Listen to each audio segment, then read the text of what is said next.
Hello guys, you're welcome back to this channel. If this is your first time here, please kindly subscribe to this channel and turn on your post notification for you to get notified whenever I drop a new video. So what we have here today is a man who killed a 26-year-old lady and buried her in his room in Bayelsa. He recounts how he carried out the crime and he also gives reason for his action. So a young Nigerian man, Joseph Fekala, who was arrested for killing a lady, Kate Ugwo, and burying her corpse in his room in Bayelsa State, has narrated how he carried out the dastic act. So last week, it was reported that Joseph, said to be a suspected Yahoo boy, killed the 26-year-old lady in his apartment at the Okaka area of Yenogwa, Bayelsa State. So the suspect was paraded before newsmen recently, and he explained how and why he murdered the young lady. According to him, Kate sought refuge in his two-bedroom flat in February and had been staying with him since then, until he got a job in Port Harcourt and had to relocate but left her in his house. So in July, she transferred 50,000 naira to his bank account to help her trade in forex with the intention of getting 20,000 naira interest monthly, which he said wasn't possible. So when he visited Bayelsa last week, he got into an argument with Kate over the money, as he had squandered it and in the process choked her to death because he didn't want her to raise alarm. So according to him, he is not a Yahoo boy and he didn't intend to use her for money ritual.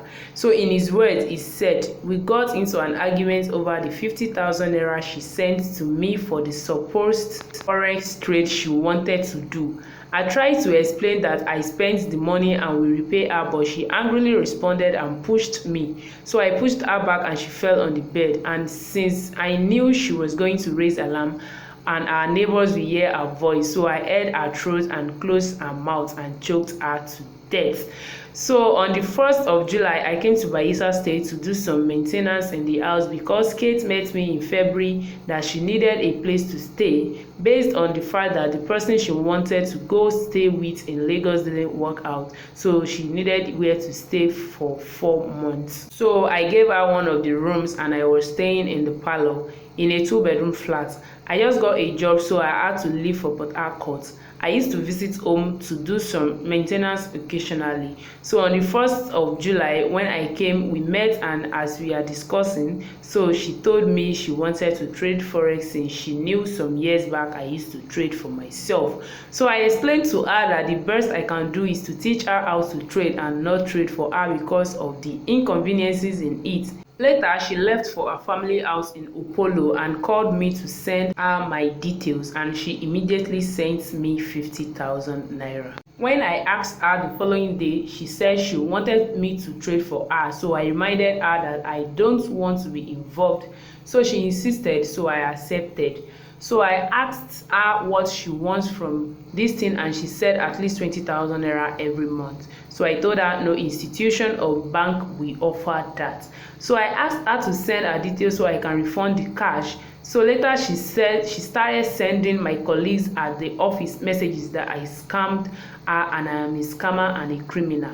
I tried chatting her up, but she won't want to listen. So I told her I will come to Bayelsa State since we can't settle the issue on phone. So I came to Bayelsa this past Monday. I got home late at around 9 p.m. and I met her inside and tried talking to her, but she responded angrily back at me. I tried to calm her, but she won't agree. I lay down to rest and she was still raising her voice at me for over 20 minutes, so I slept off that day. The following day, I decided to stay back for a few more days because I didn't want to let it get to hearing on my colleagues at work, and the chances of her doing that were high. I came back on Thursday, and when she saw me, she was still angry. Then I pleaded with her that she should be patient with me, that I will raise the cash and refund her with interest when I get my paycheck. So she said even if she agrees, it will be 20,000 naira interest. I declined that it was not up to 1 month and it won't be possible except at the end of August, but she didn't agree and she kept on talking and pushing me that she was going to deal with me through her auntie, who is a police officer. So after I noticed she was giving up, I went out to clear my head. As I was walking, a thought came to me that I should just bury the body so everything will just pass. I borrowed a shovel around. I looked for the portion of the house that wasn't too hard, so I dug it and left her inside the pit. The fear of getting into trouble made me not report to the police. I'm not a Yahoo boy and I didn't kill her for rituals. The following morning, the mom came around and said she was looking for her daughter, and that was the first time I saw her. The daughter probably gave her the spare key to the house. She came the night before the incident but didn't meet me. So that was what he stated. So guys, that will be all for now. If you are yet to subscribe to this channel, please kindly subscribe and turn on your post notification for you to get notified whenever I drop a new video, and I will see you in my next video. Bye bye.